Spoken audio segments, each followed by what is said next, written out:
12, you guys. Welcome, welcome, welcome. This is once again a live read or a read along with the Chattering Magpie. So we're almost done with the book. One more session after this one. But boy howdy, did last session leave us off with some surprises. I told you it would pick up towards the end, and boy did we get some stuff going on. Yeah, I know you guys are all ready for Revelations, and believe me, I am so ready to just tell you everything. Read it right now. But first, I want to make sure I say hi properly like a civilized human being. Let me see. Early gang. Okay, we got some peeps. Hello, Red Tempest. You get first comment award. Have your award with my love. There you go. Here.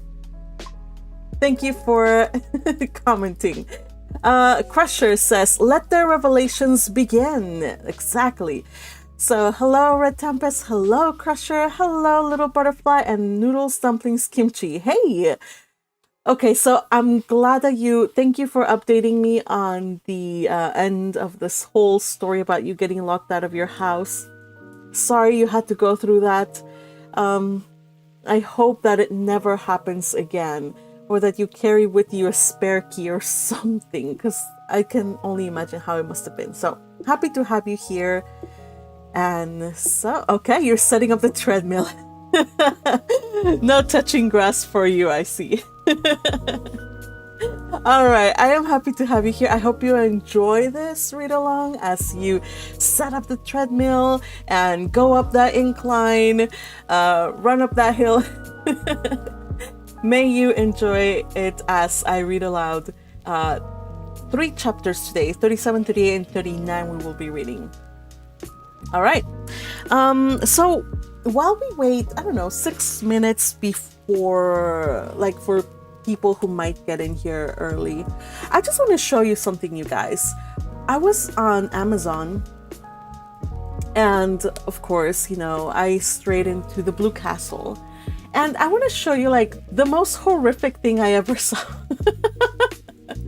Okay, not horrific, but it's a pretty terrible piece of cover. Feast your eyes on this. Okay. So first of all, I have several issues with this, okay? What is this? What is this, you guys? Who is this? Who is this person? What is this house? Where's the Blue Castle? Okay, first off, if it's supposed to be Valancy's house, it's not, because Valancy's house is supposed to be like a brick block. Just nothing fancy, just a brick block. Second of all, what is this thing? Okay, so this guy. Who is this guy? Who is this? It's not Barney. Is this who is it? Who's this guy? Is it Edward Beck? Is that his house?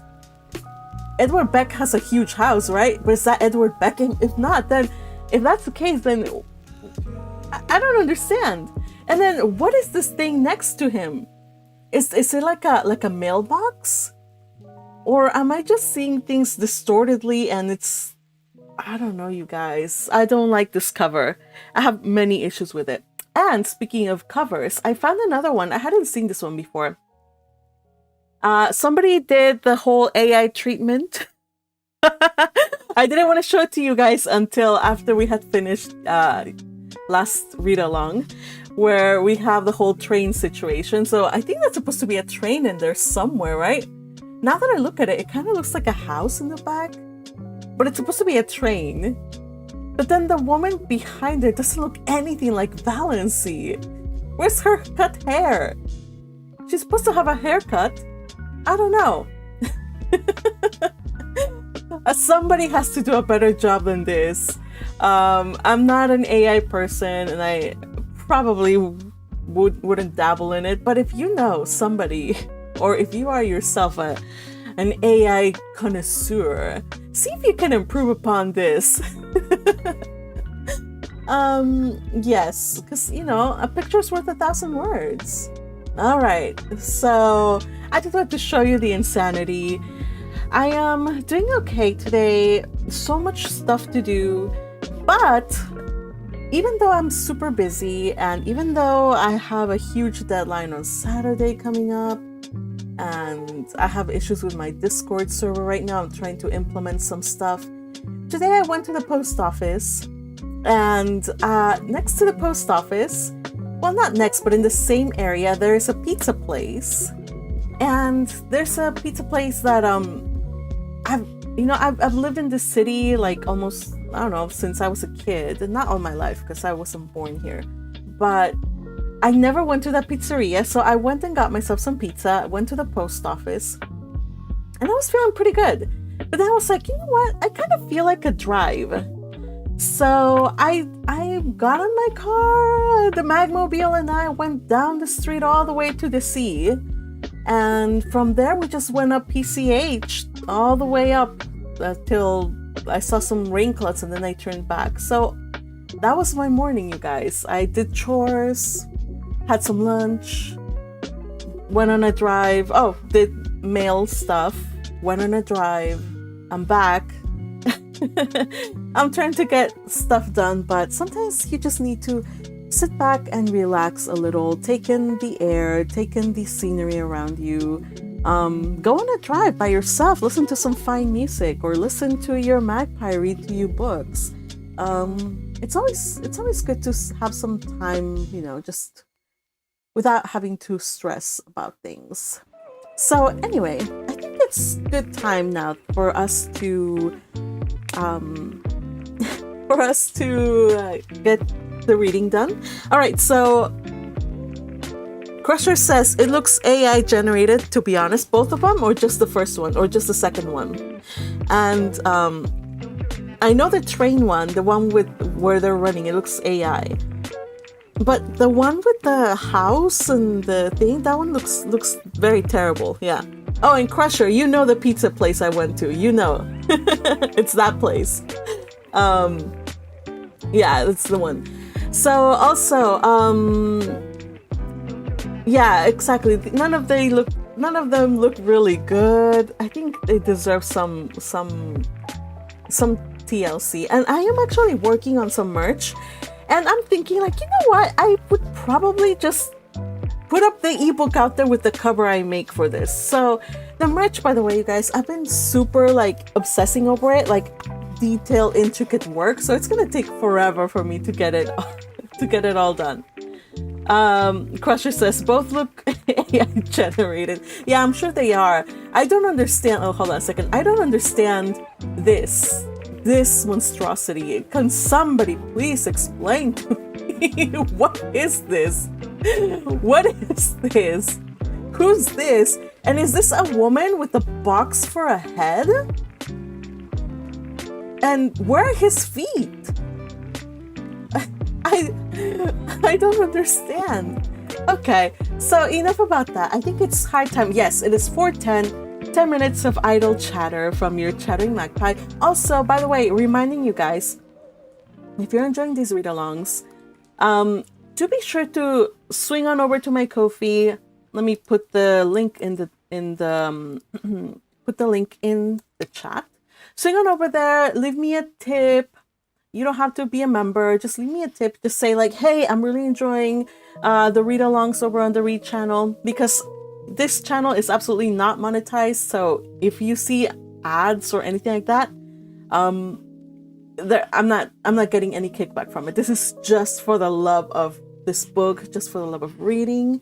And yeah, there you go. That's my plug. I had to put it in there somewhere because I think in all of my read-alongs, I haven't done that. Like actually encouraged you guys to do that. All right. So remember. Okay, finally. TLDR of the story so far. Valancy lives in a world where she's been oppressed by her mother, her relatives suck, she lives a sucky life, she's single, she's 29, she's basically considered by her whole family a loser. She learns that she's gonna die from a heart ailment, she only has a year, she goes crazy, goes out to get a job, meets someone, proposes matrimony to them. His name is Barney. He marries her not because he loves her, but because, he's like, kind of doing her a favor, kind of feel a little bit of pity. So, but she doesn't care. She just wants to enjoy the freedom and her life outside of her home without having to deal with her meddlesome family. So far, everything was going great, but in the last read-along, something terrible happened. She experienced a horrific near-death experience. Her foot got stuck in a train track switch, and the train was coming, and it was coming upon her. But Barney came to help her. He putting himself at risk of dying too. But in the end, she was like, "Go, because you'll be killed." And he's like, "Never, never." And so he did manage to get her out in time. But that whole ordeal should have killed her. The doctor said her heart is so bad, any shock would basically end her. So why wasn't she dead? Why didn't she die? Could it be that something about the diagnosis is wrong? And Barney is also acting kind of weird. Yeah, I'm worried. I'm worried about Barney, you guys. Also about Valancy, but I'm worried about Barney too. All right, so that's the TLDR. All right, finally, let's get this started. Let's read The Blue Castle.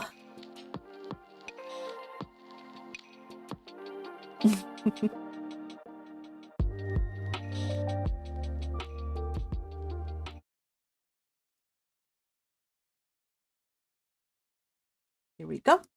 Chapter 37. Dr. Trent looked at her blankly and fumbled along his recollections. Mrs.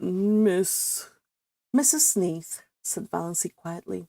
I was Miss Valancy Stirling when I came to you last May, over a year ago. I wanted to consult you about my heart. Dr. Trent's face cleared. Oh, of course, I remember now. I'm really not to blame for not knowing you. You've changed splendidly, and married. Well, it has agreed with you. You don't look much like an invalid now, hey? I remember that day. I was badly upset. Hearing about poor Ned bowled me over. But Ned's as good as new. You too, evidently. I told you so, Told you there was nothing wrong, nothing to worry over. Valancy looked at him. You told me in your letter, she said slowly, with a curious feeling that someone else was talking through her lips, that I had angina pectoris in the last stages, complicated with an aneurysm, that I might die at any minute, that I couldn't live longer than a year. Dr. Trent stared at her. Impossible, he said blankly. I couldn't have told you that. Valancy took his letter from her bag and handed it to him. Miss Valancy Stirling, he read. Yes, of course I wrote you on the train that night. But I told you there was nothing Read your letter. No. I told you there was nothing serious. Read your letter, insisted Valancy. Dr. Trent took it out, unfolded it, glanced over it. A dismayed look came into his face. He jumped to his feet and strode agitatedly about the room. Good heavens, this is the letter I meant for old Miss Jane Stirling from Port Lawrence. She was here that day too. I sent you the wrong letter. What unpardonable carelessness! But I was beside myself that night. My God, and you believe that? You believe, but you didn't. You went to another doctor. Valancy stood up, turned around, looked foolishly about her, and sat down again. I believed it, she said faintly. I didn't go to any other doctor. It would take too long to explain. But I believed I was going to die soon. Dr. Trent halted before her. I can never forgive myself. What a year you must have had. But you don't look... I can't understand. Oh, never mind, said Valancy dully. And so there's nothing the matter with my heart? Well, nothing serious. You had what is called pseudo-angina. It is never fatal, passes away completely with proper treatment. or sometimes with a shock of joy. Have you been much troubled by it? No. Have you been much troubled with it? Not at all since March, answered Valancy. She remembered the marvelous feeling of recreation she had when she saw Barney coming home safe after the storm. Had that shock of joy cured her? Then likely you're all right. I told you what to do in the letter. You should have got. No, I told you what. I told you what to do in the letter you should have got. And, of course, I suppose you'd go to another doctor. Child, why didn't you? I didn't want anybody to know. Idiot, said Dr. He called her idiot? Oh my gosh. What a meanie.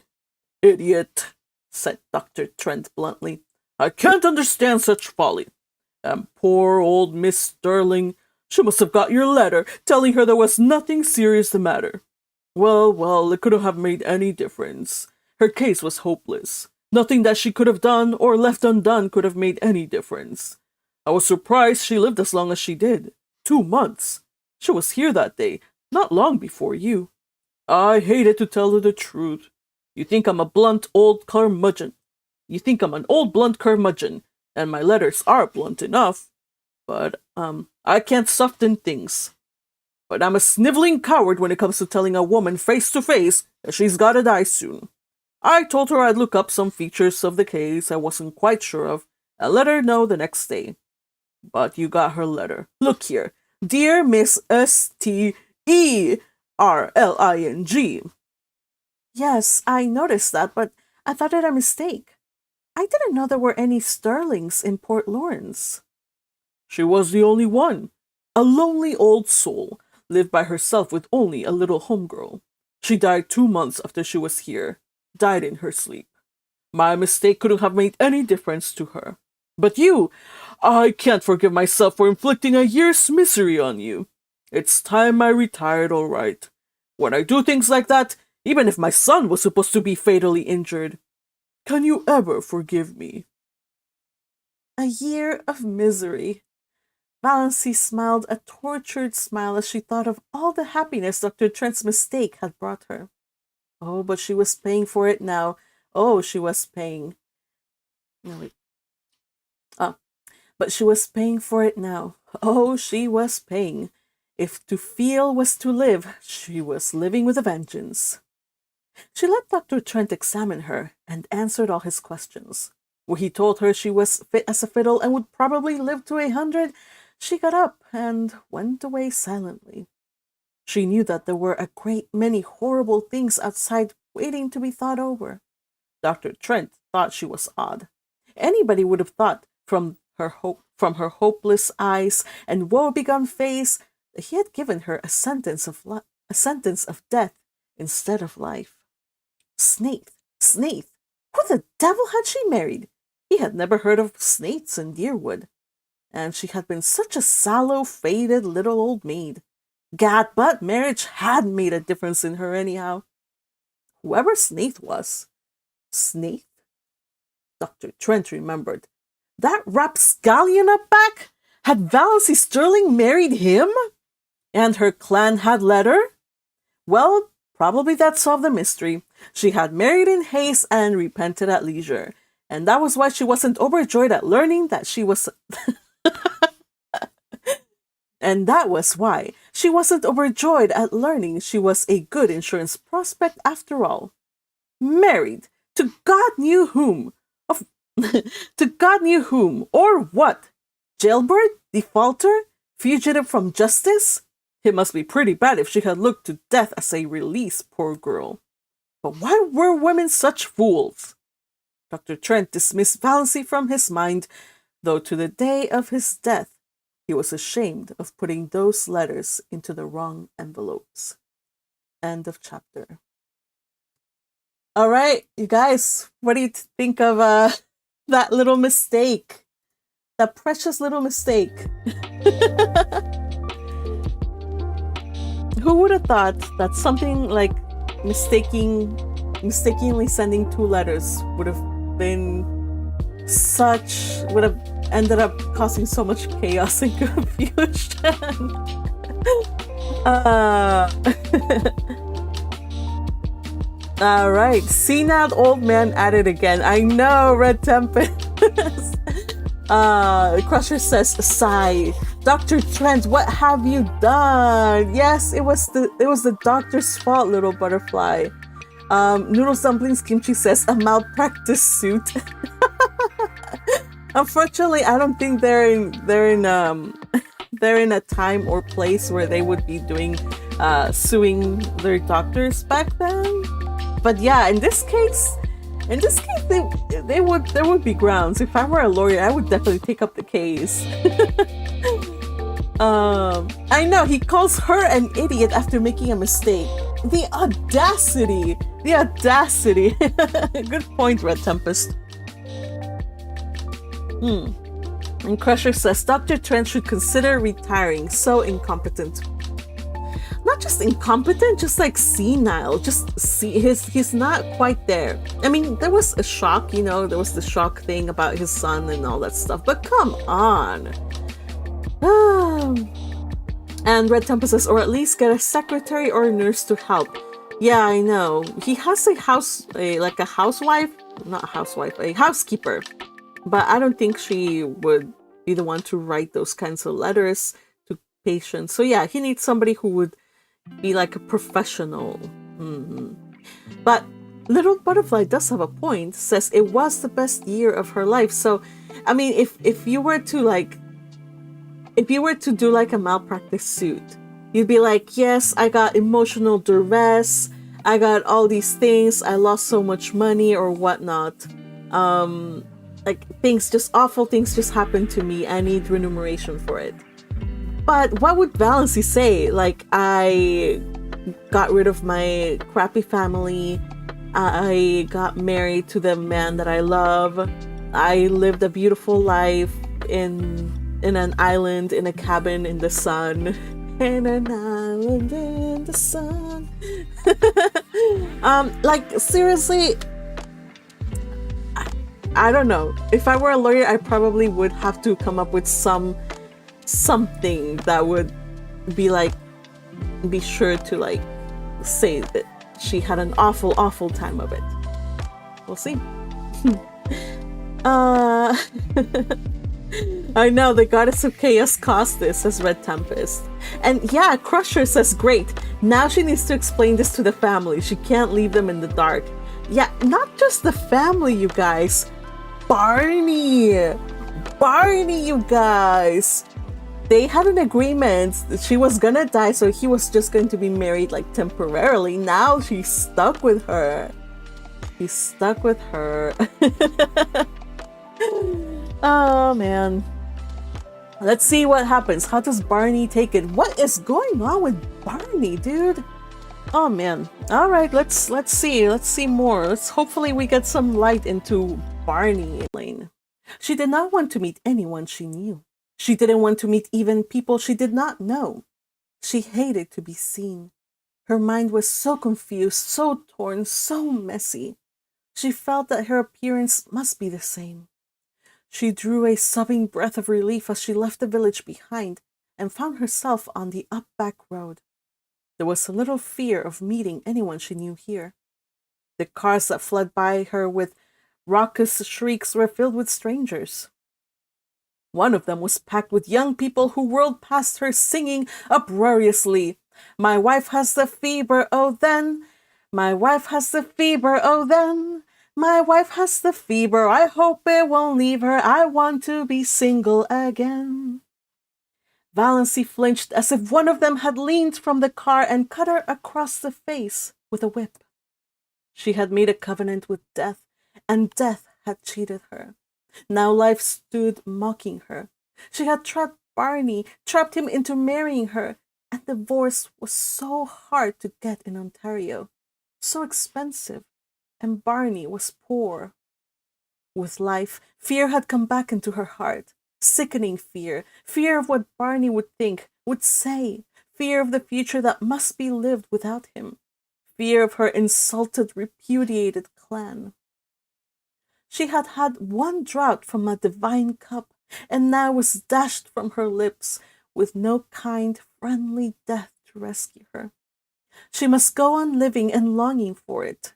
Everything was spoiled, smirched, defaced. Even that year in the Blue Castle, even her unashamed love for Barney. It had been beautiful because death waited.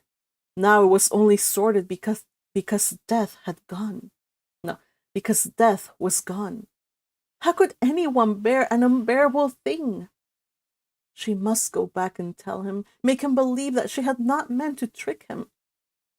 She must make him believe that. She must say goodbye to her blue castle and return to the brick house on Elm Street, back to everything she had thought back to everything she had thought left behind forever. The old bondage, the old fears. But that did not matter. All that mattered now was that Barney must somehow be made to believe she had not consciously tricked him. When Valancy reached the pines by the lake, she was brought out of her daze of pain by a startling sight. There, parked by the side of the old, battered, ragged Lady Jane. There, parked by the side of old, battered, ragged Lady Jane, was another car. A wonderful car. A purple car. Not a dark royal purple, but a blatant, screaming purple. It shone like a mirror, and its interior plainly indicated the car cased of Vere de Vere. Or Vere de Vere? Vere de Vere? Vere de Vere. Whatever. The car cased of Vere de Vere. On the driver's seat sat a haughty chauffeur in livery. No, in livery. Oh my gosh, these words. Sat a haughty chauffeur in livery. And in the tonneau. Man. And in the tonneau. And in the tonneau sat a man who opened the door and bounced out nimbly as Valancy came down the path to the landing place. He stood under the pines waiting for her, and Valancy took in every detail of him. A stout, short, pudgy man with a broad, rubicund, good-humored face, a clean-shaven face, though an unparalyzed little imp at the back of Valancy's paralyzed mind suggested the thought. Such a face should have a fringe of white whisker around it. Old-fashioned, steel-rimmed spectacles on prominent blue eyes, a pursy mouth, a little round knobby nose. Where, groped Valancy. Where had she seen that face before? It seemed as familiar to her as her own. The stranger wore a green hat and a light fawn overcoat over a suit of a loud check pattern. His tie was a brilliant green of lighter shade. On the plump hand he outstretched to intercept Valancy, an enormous diamond winked at her. But he had a pleasant, fatherly smile, and in his hearty, unmodulated voice was a ring of something that attracted her. "Can you tell me, miss, if that house yonder belongs to a Mr. Redfern? And if so, how can I get to it?" Redfern! A vision of bottles seemed to dance before Valancy's eyes. Long bottles of bitters, round bottles of hair tonic, square bottles of liniment, short, corpulent little bottles of purple pills, and all of them bearing that very prosperous, beaming moon face and steel-rimmed spectacles on the label. Dr. Redfern! "No," said Valancy faintly. "No, that house belongs to Mr. Snaith." Dr. Redfern nodded. "Yes, I understand. Barney's been calling himself Snaith. Well, it's his middle name. Was his poor mother's. Bernard Snaith Redfern. That's him. And now, miss, can you tell me how to get over to that island? Nobody seems to be home there. I've done some waving and yelling. Henry there wouldn't yell. He's a one-job man. But old Doc Redfern can yell with the best of them yet, and ain't about doing it. Raised nothing but a couple of crows. Guess Barney's out for the day." "He was away when I left this morning," said Valancy. "I suppose he hasn't come home yet." She spoke flatly and tonelessly. This last shock had temporarily bereft her of whatever little power of reasoning had been left her by Dr. Trent's revelation. In the back of her mind, the aforesaid little imp was jeeringly repeating a silly old proverb. It never rains, but it pours. But she was not trying to think. What was the use? Dr. Redfern was gazing at her in perplexity. When you left this morning, do you live over there? He waved his diamond at the blue castle. Of course, said Valancy stupidly. I'm his wife. Dr. Redfern took out a yellow silk handkerchief, removed his hat, and mopped his brow. Mopped his brow. He was very bald, and Valancy's imp whispered, Why be bald? Why lose your manly beauty? Try Redfern's hair vigor. It keeps you young. Excuse me, said Dr. Redfern. This is a bit of a shock. Shock seemed to be in the air this morning. The imp said this out loud before Valancy could prevent it. I didn't know Barney was married. I didn't think he would have got married without telling his old dad. Were Dr. Redfern's eyes misty? Amid her own dull ache of misery and fear and dread, Valancy felt a pang of pity for him. Oh, don't blame him, she said hurriedly. It wasn't his fault. It was all my doing. You didn't ask him to marry you, I suppose, twinkled Dr. Redfern. He might have let me know. I'd have got acquainted with my daughter-in-law before this if he had. But I'm glad to meet you now, my dear, very glad. You look like a sensible young woman. I used to sort of fear Barney would pick out some pretty bit of fluff just because she was good-looking. They were all after him, of course. Wanted his money, eh? Didn't like the pills and bitters, but liked the dollars, eh? Wanted to dip their pretty little fingers in old Doc's millions, eh? Millions, said Valancy faintly. She wished she could sit down somewhere. She wished she could have a chance to think. She wished she and the Blue Castle could sink to the bottom of Mistawis and vanish from human sight forevermore.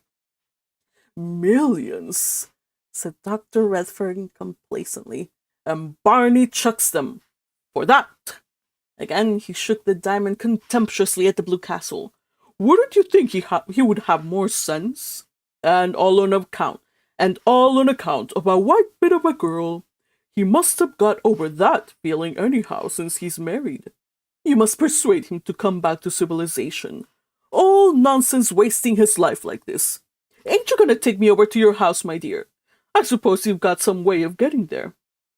Of course, said Valancy stupidly. She led the way down to the little cove where the disappearing propeller boat was snuggled. Does your man want to come too? Who? Henry? Who? Not he. Look at him sitting there disapproving. Disapproves of the whole expedition. The trail up from the road nearly gave him a conniption. Well, it was a devilish road to put a car on. Whose old bus is that up there? Barney's. Good Lord! Does Barney Redfern ride in a thing like that? It looks like the great-great-grandmother of all the Fords. It isn't a Ford. It's a Grace Lawson, said Valancy spiritedly. For some occult reason, Dr. Redfern's good-humored ridicule of dear old Lady Jane stung her to life.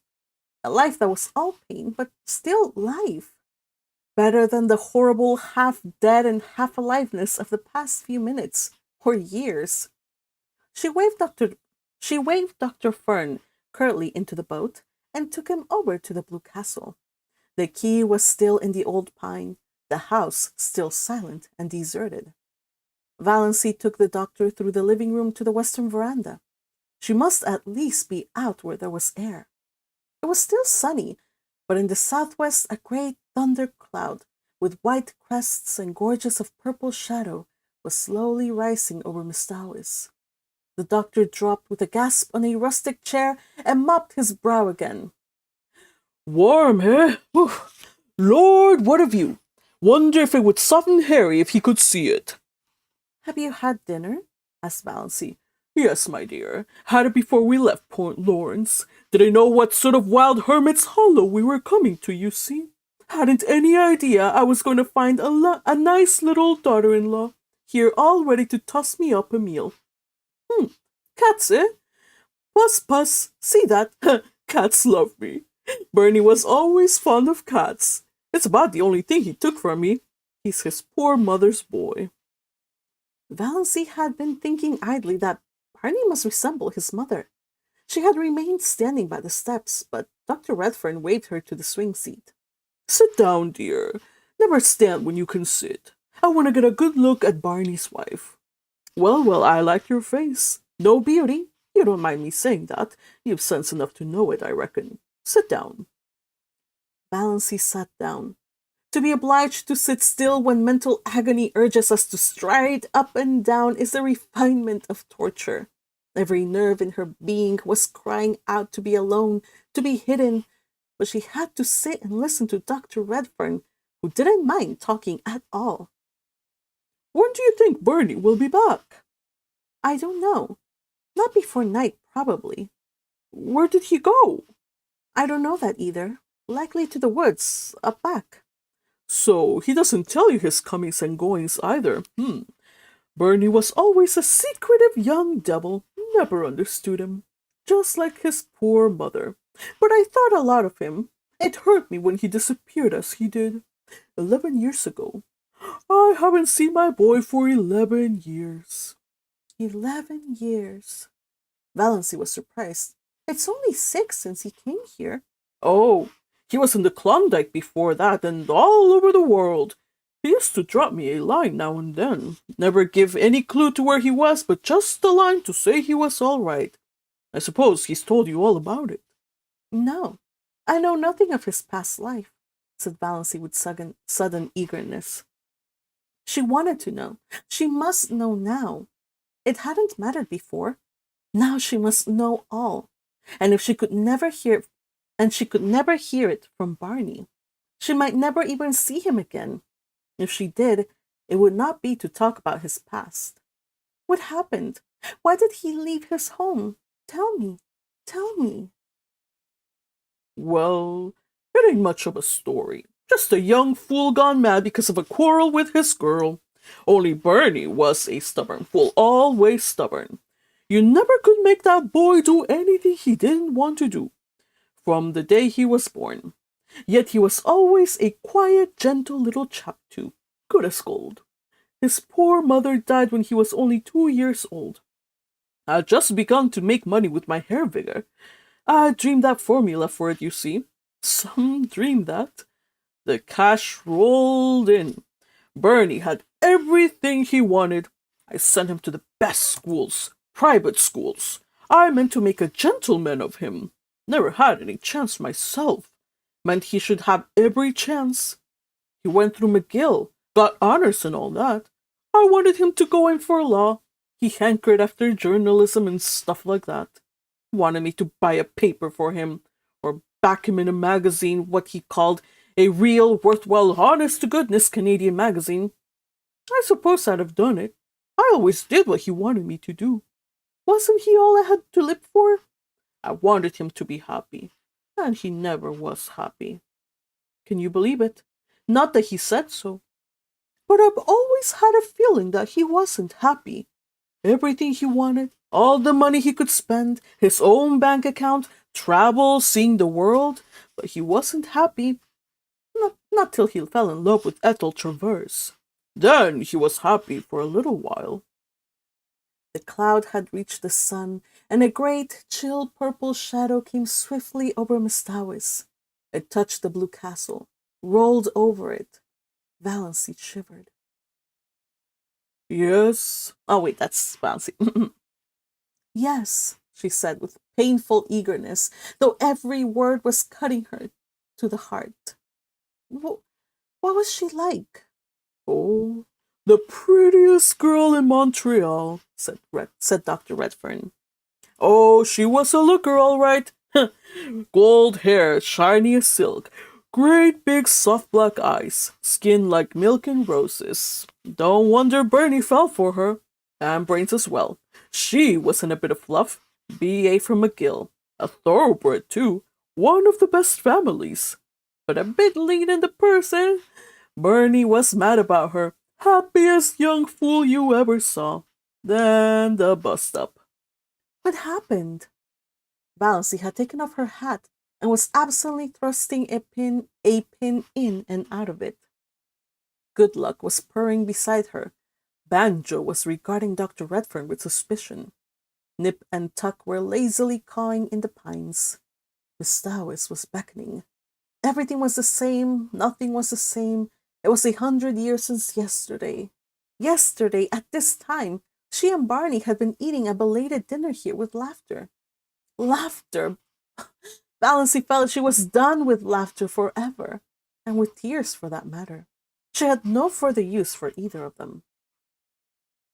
Blessed if I know, my dear. Some fool quarrel, I suppose. Barney just slid out, disappeared.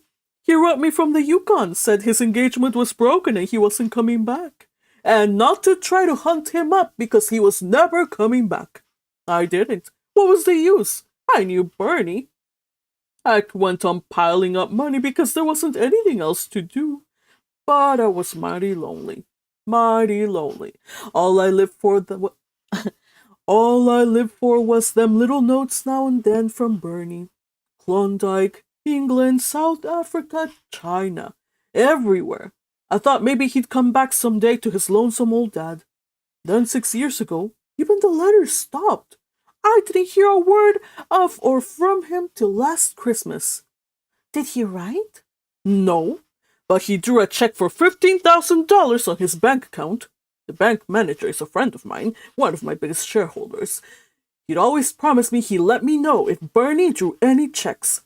Barney had 50,000 there, and he never touched a cent of it till last Christmas. The check was made out to Ainsley's, Toronto. Ainsley's? Valancy heard herself saying, Ainsley's? She had a box on her dressing table with the Ainsley trademark. Yes, the big jewelry house there. After I thought it over a while, I got brisk. I wanted to locate Barney. Had a special reason for it. It was time he gave up his fool hoboing and come to his senses. Drawing that 15 told me there was something in the wind. The manager communicated with the Ainsleys, his wife was an Ainsley, and found out that Bernard Redfern had bought a pearl necklace there. His address was given as Box 444, Port Lawrence, Muskoka, Ontario. Port Lawrence, Muskoka, Ontario. First I thought I'd write. Then I thought I'd wait till the open season for cars and came down myself. Ain't no hand at writing. I've motored from Montreal. Got to Port Lawrence yesterday. Inquired at the post office. Told me they knew nothing of any Bernard Snaith Redfern. But there was a Barney Snaith who had a P.O. box there. Lived on an island out here, they said. So here I am.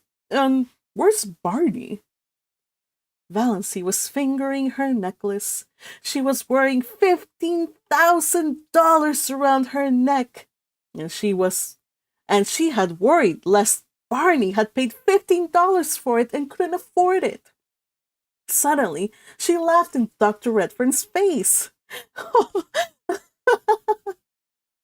Excuse me, it's so amusing. Isn't it? Said Dr. Redfern, seeing a joke, but not exactly hers. Now, you seem like a sensible young woman, and I dare say you've got lots of influence over Barney. Can you tell him to come back to civilization and live like other people? Have a house up there, big as a castle, furnished like a palace. I want company in it. Barney's wife, Barney's children. Did Ethel Traverse ever marry? Queried Valancy irrelevantly. Bless you, yes. 2 years after Barney levanted. Levanted? 2 years after Barney levanted. But she's a widow now, pretty as ever. To be frank, that was my special reason for wanting to find Barney. I thought they'd make up, maybe. But of course, that's all off now. Doesn't matter. Barney's choice of a wife is good enough for me. It's my boy I want. Think he'll soon be back? I don't know, but I don't think he'll come before night. Quite late, perhaps, and perhaps not till tomorrow. But I can put you up comfortably. He'll certainly be back tomorrow. Dr. Redfern shook his head. Too damp. I'll take no chances with rheumatism. Why suffer that ceaseless anguish? Why not try Redfern's liniment? Quoted the imp in the back of Valancy's mind. I must get back to Port Lawrence before the rain starts. Henry goes quite mad when mud gets on the car. But I'll come back tomorrow. Meanwhile, you talk Barney into reason. He shook her hand and patted her kindly on the shoulder. He looked as if he would have kissed her with a little encouragement, but Barney did not give it. But Valancy did not give it. Not that she would have minded. He was rather dreadful and loud and dreadful, but there was something about him that she liked. She thought dully that she might have liked his being a daughter-in-law.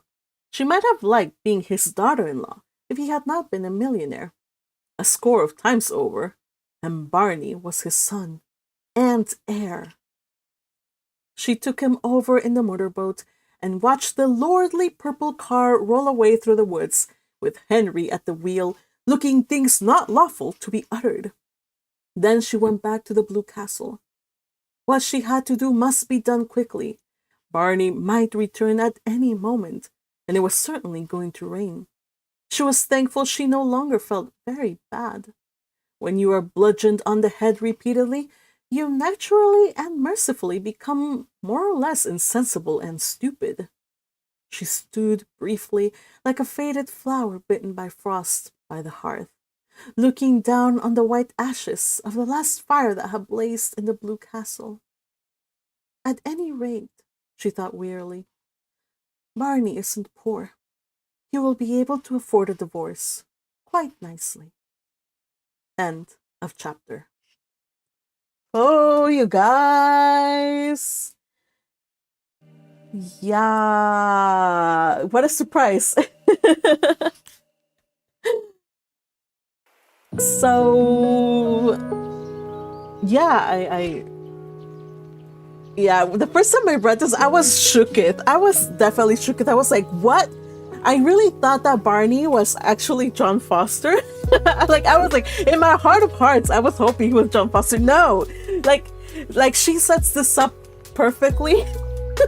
So you think it's John Foster, but no, this secret is bigger than that. He is a millionaire's son. He's the son of purple pills. And not only that, but all story long, they talk about the purple pills and like the Redfern's liniment and all that jazz. And you're like, well, it's part of like the world, like whatever, like they use like all these quack cures and whatnot. No, it's part of the story, you guys. So I really, really loved the reveal. It shocked me to no end. Like I was really, really shocked when I first read it. So I hope you guys were surprised. The surprise of this book, the little surprises, is one of my favorites. So let's see. Whoa, you guys really did write quite a bit here. All right. So moving from one doctor to another, from Dr. Trent, the senile old man, to Dr. Redfern, who is Barney's father. All right. So, great. Now so that was Crusher. Now she needs to explain this to the family. Okay, so there's a lot of explaining that's gonna happen now. So many things. All right, so yeah. Let's see. Little Butterfly says they promise not to lie to each other. Yeah, what is going on with Barney? We need to know about Barney. Barney, like, come back to us. The F, did men sing that song for real? Yes, it's a real song. I actually looked it up. Like around like the 5th time I read this book. I was like, how does that song sound like? And yes, that's the tune. My wife has a fever, oh then. My wife has a fever, oh then. My wife has a fever, I hope it won't leave her. I wanna be single again. Then it goes, I wanna be single again. I wanna be single again. 'Cause when I was single, my pockets would jingle. I wanna be single again. The most awful song in the world, okay? Please applause for me. If you enjoyed my singing, please remember I have a Ko-fi page.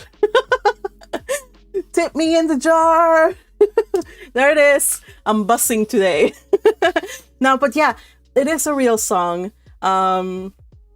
It's a terrible song. I don't know if it's a Canadian thing, but it was from back in the early 1900s. Yeah. Now, purple car is cool. It's not purple like royal, like a royal kind of purple. It's like a blatant purple. So I mean, I like purple, so I wouldn't mind either shade.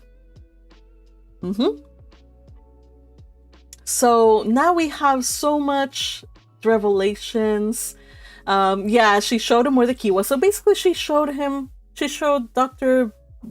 Redfern where she lives, how to get into the house, where the boat is snuck away. But I don't think he's gonna do anything with that information, or hopefully not. Yeah, and exactly, little butterfly. Now, how is her family going to react when they learn about Barney's past? Like, he's Bernard Snaith Redfern, and will she tell her family? What do you guys think? Let me make a poll. Do you guys think will they know? Will Valancy tell her folks about Barney's real identity? Start the poll. Okay, I'm polling. There's not a lot of us here, but so yeah. Okay. Let's see. So let's see. Okay. Let's see. Yeah, the $15,000 for her necklace. Oof, man, a lot of money. Even for like today.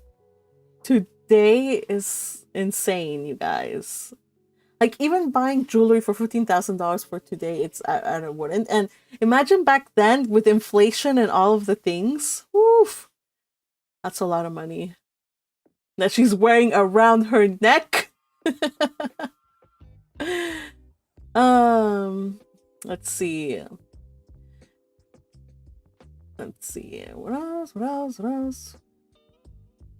I see Noodles Dumplings Kimchi's updating on the whole locksmith situation. Oh, yeah, we gotta learn from your mistakes now.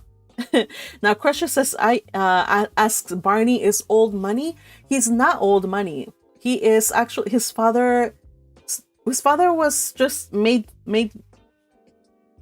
started a business, and so he put his son through like elite schools and all that stuff. So he's the definition of new money. Nouveau riche, yes. I mean, Dr. Trent does dress up like a nouveau riche. Like, he has like blatant clothing and like a blatantly purple car and a chauffeur. Like, it's expected of somebody who's not old money. They flaunt their wealth a bit. So no, he's not old money. Red Tampa says he can afford a divorce quite nicely. Yeah, what a way to end the chapter. And Crusher's like, dude, when Uncle Benjamin finds out, he's gonna freak. Oh yeah, imagine. But we don't know yet whether she's gonna tell the family or not. There's still several circumstances. Let me end the poll. What do you guys think? Let me see. The poll says, will Valancy tell her folks about Barney's real identity? 75% of you said yes. 25% of you said no. Okay, we will find out. Let me see.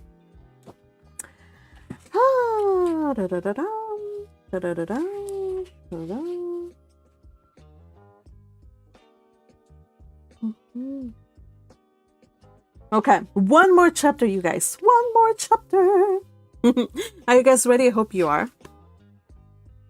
What happens now? Hey, Antonio, how are you? Happy to see you here. Is this your first time?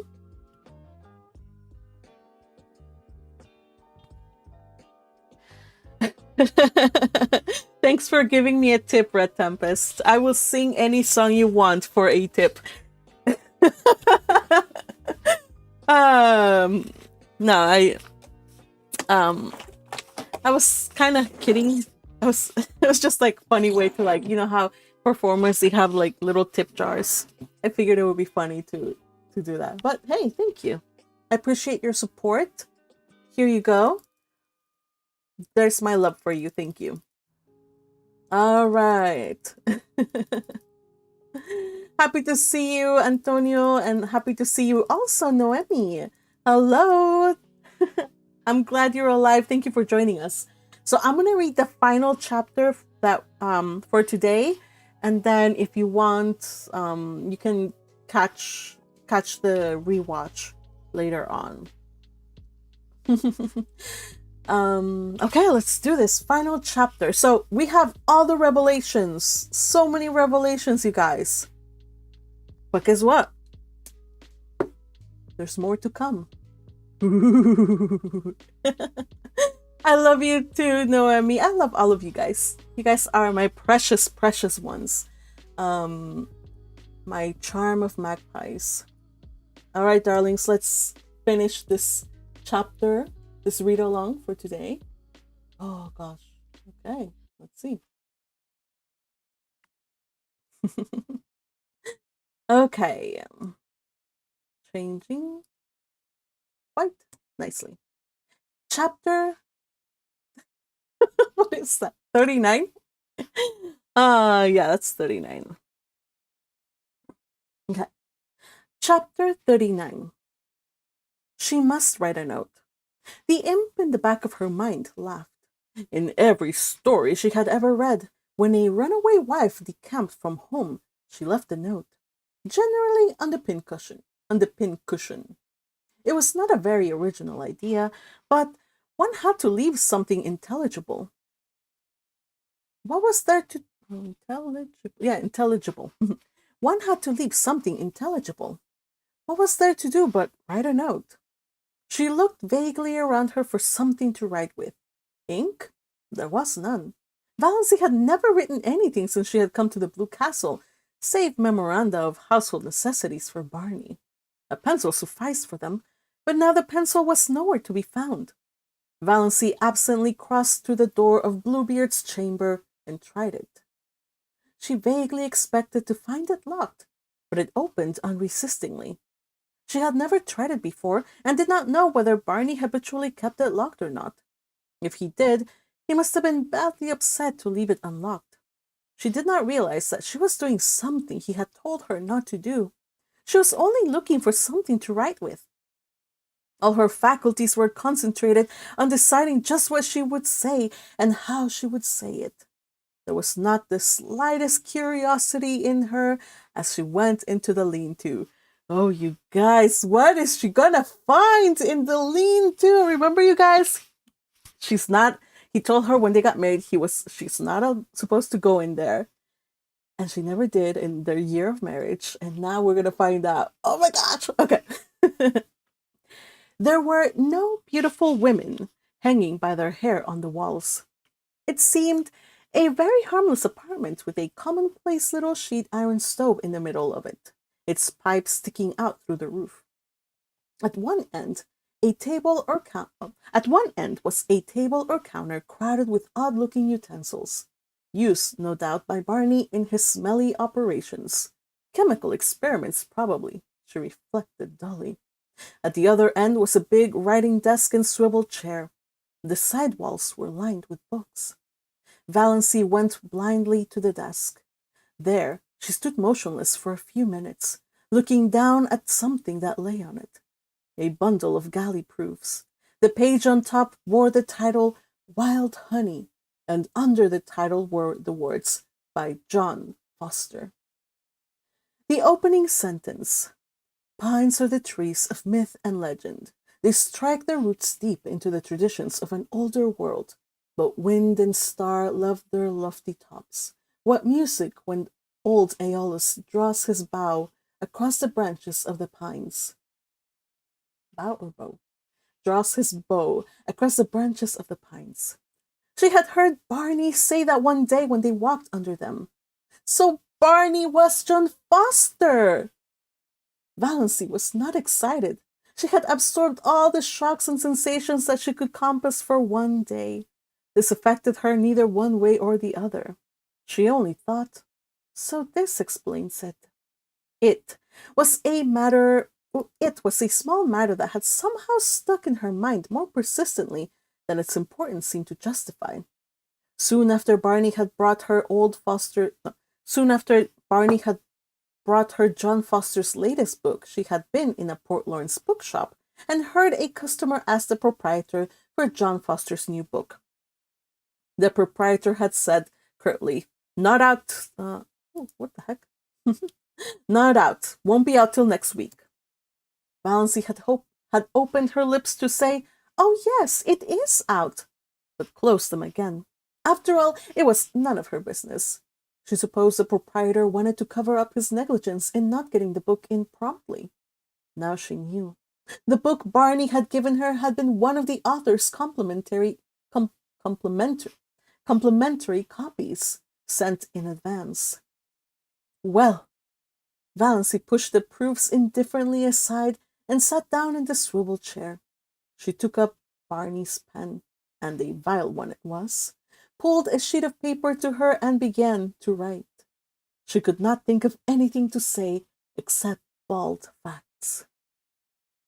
Dear Barney, I went to Dr. Trent this morning and found out he had sent me the wrong letter by mistake. There never was anything serious the matter with my heart, and I am quite well now. I did not mean to trick you. Please believe that. I could not bear it if you did not believe that. I am very sorry for the mistake, but surely you can get a divorce if I leave you. Is desertion a ground for divorce in Canada? Of course, if there is anything I can do to help or hasten it, I will do it gladly, if your lawyer will let me know. I thank you for all your kindness to me. I shall never forget it. Think of me as kindly as you can, because I did not mean to trap you. Goodbye. Yours gratefully, Valancy. It was a very cold and stiff letter, she knew, but to try to say anything else would be dangerous, like tearing away a dam. She didn't know what torrent of wild incoherences and passionate anguish might pour out. In a postscript, she added, Your father was here today. He is coming back tomorrow. He told me everything. I think you should go back to him. He is very lonely for you. She put the letter in an envelope, wrote Barney across it, and left it on the desk. On it she laid the string of pearls. If they had been the beads she believed them, she would have kept them in memory of that wonderful year. But she could not keep the $15,000 gift of a man who had married her out of pity and whom she was now leaving. It hurt her to give up her pretty bauble. That was the odd thing, she reflected. The fact that she was leaving Barney did not hurt her. Yet it lay at her heart like a cold, insensible thing. If it came to life, Valancy shuddered and went out. She put on her hat mechanically, fed Good Luck and Banjo. She locked the door and carefully hid the key in the old pine. Then she crossed to the mainland in the disappearing propeller. She stood for a moment on the bank, looking at her blue castle. The rain had not yet come, but the sky was dark, and Miss Tao's grey and sullen. The little house under the pines looked very pathetic, a casket rifled of its jewels, a lamp with its flame blown out. I shall never hear the wind crying over the Mistawis at night, thought Valancy. This hurt her too. She could have laughed to think that such a trifle could hurt her at such a time. End of chapter. All right. Okay, so I lied, you guys. Yes, I said that he was not the author of all her John Foster books. But he is. He's John Foster, you guys. And I know a bunch of you guys saw it coming. I wonder. I should do a poll. Did you see it coming? And don't lie, okay? Did you suspect that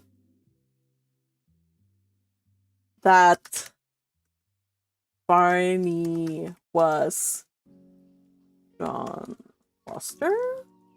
Start the poll. All right, while the poll is polling and you guys vote, I want to know. Let's see. Okay, let's talk about the last chapter. So we know now that Barney left his house like 11 years ago. So if he was 35, if he's 35 now, He was 24 back then. So 24 years old, 2 years after college, he leaves home. He leaves his home after some kind of fight with his girlfriend. They were gonna get married or whatnot. I don't know. A girl named Ethel Traverse, a beautiful young woman. And she's very smart. She has a bachelor's degree, which back in the day actually meant something, apparently. Oh gosh, college education. Oh, anyway, and she was also old money. So while Barney was not old money, she was old money, and her family was a little bit lean on the purse. So we can assume that there was something there, like something happened there. I don't know. I suspect something happened there, but that doesn't matter. What does matter is that Barney has been keeping a lot of things from Valancy. When she proposed to him, before he agreed, he said, I have secrets, many secrets that I want to keep. Boy, yes, and those are huge secrets. I want to get his backstory as soon as possible. Well, we will get a little bit of explanation, a little bit more light. Can't say how much, but we will get a little bit extra information. Yes. And okay, so the dad comes, says the things, leaves. Valancy's like, okay, I have to write a note before I leave. Turns out that it's possible and actually quite easy now for Barney to divorce her, because divorce is legal. It's just very expensive. But since he's the son of a millionaire, he should be able to, to do it quite easily. And Ethel Traverse is a widow now. So if he wants to strike up a match with her, and if he still likes her, they could be together, I guess, according to the father. This is the way the father sees it. Well, kind of, because the father's like, well, he's married now, none of that. But anyway, that's what Valancy's kind of thinking. So we'll see. Anyway, so she goes into the Bluebeard's chamber, and she finds out that he is, after all, John Foster, which I was always hoping, like, more than Barney being a millionaire's son. That was what most excited me. It was like, oh my gosh, he is John Foster. Oh my gosh. So all the times that Barney was like, I don't want to hear your book. Like, I think he was just like really embarrassed, and he was always turning away, because I kind of feel like he was hiding a smile. Go back and read the book. See all the times when she's like telling, like she wants him to listen to her about John Foster. He's just like, he's so funny. He was so contemptuous, but I think he was just like kind of shy.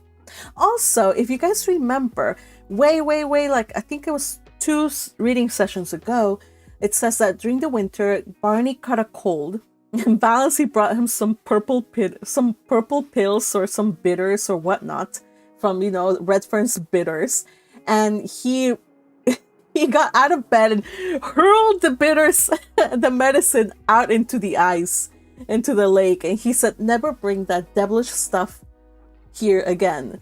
So there's something going on there. Yeah, we need to get some more information. We need to get Barney POV quickly.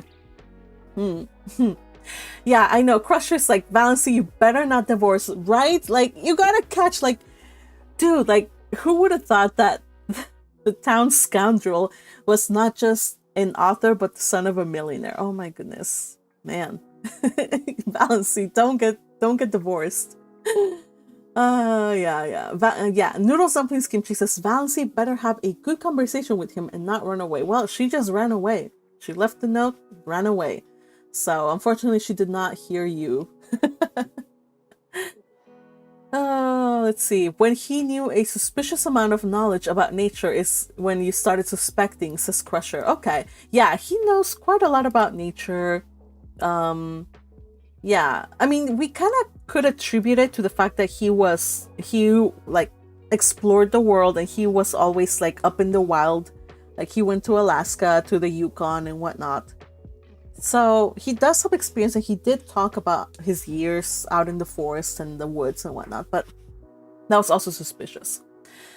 Let's see. Yeah, noodles, dumplings, kimchi, right? It says, I had no idea. I thought it was because he was a woodsman. He knew nature. Yes, exactly. Because it was relative to his job. I feel like a fool. Don't feel like a fool. I wanted it. In my heart of hearts, I wanted it to happen, but I knew it was not going to happen because it just wasn't. I really thought that I wanted it to happen. It wasn't going to happen. And when it did happen, I was like, oh my gosh, I'm so excited because I was kind of like Barney. I thought that somebody who writes books, they probably are writing them in the middle of a city or whatnot. Like they live out somewhere far away from the Blue Castle or the woods. So anyway, Red Tempest says he is a perfect match or catch, both, I imagine. Why not both? He's a perfect match for Valancy, the perfect match for, and the perfect catch for her too. Oh boy, you guys, Olive. What about Olive? If she does indeed tell her family and her friends about this, what is Olive's reaction going to be like? So we have to wonder, what will Uncle Benjamin say? What will her mother say? But most importantly, how is Olive going to react? Ooh. If you guys want to know, then you better join me for the final read-along.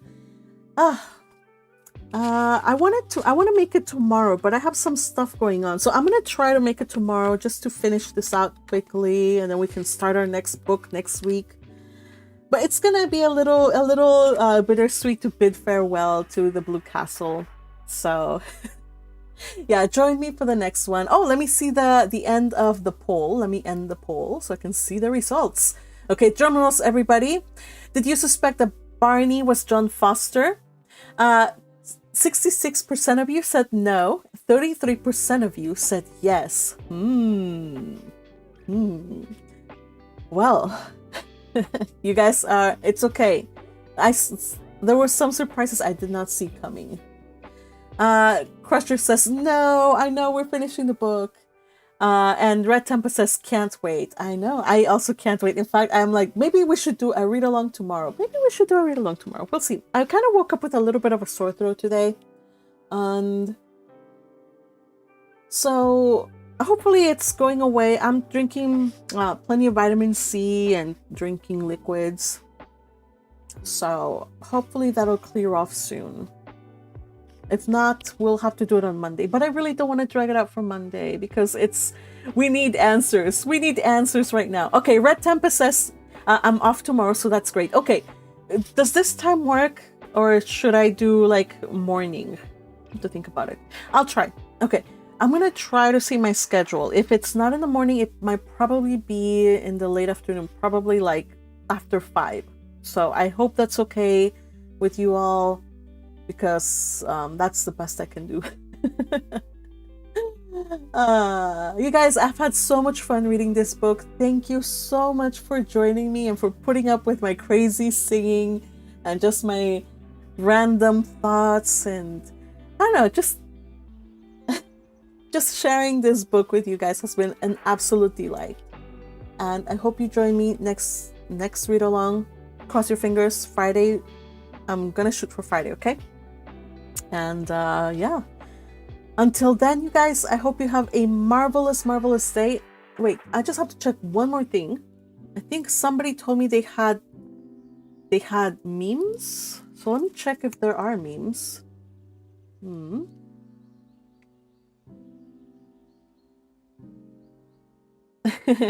All right, so Crusher says it's okay, Magpie, you can read whenever you want. Awesome. Okay, so I don't think there are memes. I am here in my Discord server. Oh yeah, there are memes. Yes, there are memes. Okay, hold on. Okay, here we go. Let's see, and we have memes courtesy of. Please excuse my little situation here. Courtesy of Little Purple Butterfly, the Blue Castle. I would like to paint your wife. Oh yes, you guys remember the artist that wants to paint Valancy? There you go. Oh, I love it. I love it. Oh, that's so cool. Yes, yes, Red Tempest. I'm going through the memes. And then Barney and Valancy's reality check. Yo. I don't know, man. Like a humongous beast of a steam locomotion coming at you. That's certainly going to be a reality check, if nothing else will. I honestly wouldn't want to have that kind of reality check. But maybe that's what it takes for some people to wake up and, you know, realize their feelings. Also, there's some other memes that I didn't share. So let me share them. Here we go. This is from yesterday or the previous read-alongs. So we have the Be Sure to Prune, Valancy before, Valancy after. And also Rosebush before, Rosebush after. Aw, here we go. The pruning process. So trim off any dry, blackened, winter damaged growth. So this is what Valancy did. And she wasn't actually as careful as here they made it. She just took a knife and whacked at it crazily. Yeah, so I mean, even if you're not scientific about it, it will still yield results according to the book. But yeah, encourages new growth, increases flower production, improves shape and size, prevents diseases and pests, allows for easier maintenance. Oh my goodness, so many benefits to pruning. Also, hold on a second, let me get another one. Come on, where are you? Uh, Barney calling Valancy, calling her Moonlight. You look like Moonlight in that dress. A pickup line. And then Barney's perspective. There's no better feeling than coming home and seeing the lights on for the first time. You know what? Sad though, when Barney comes home tonight and he will find that his cabin is dark. There are no lights shining out because Valancy will have gone away and left him a note saying that she is prepared, ready, willing to divorce him because she's not dying after all. Let's see how Barney reacts. And gosh, there's so much that we have to cover. I think you'll enjoy it, you guys. Again, thank you so much for joining me. Thank you, Early Gang. Thank you for those who supported me over on the Ko-fi. I'm having a lot of fun, and let's continue on the fun next time. Until then, you guys, take care and bye-bye.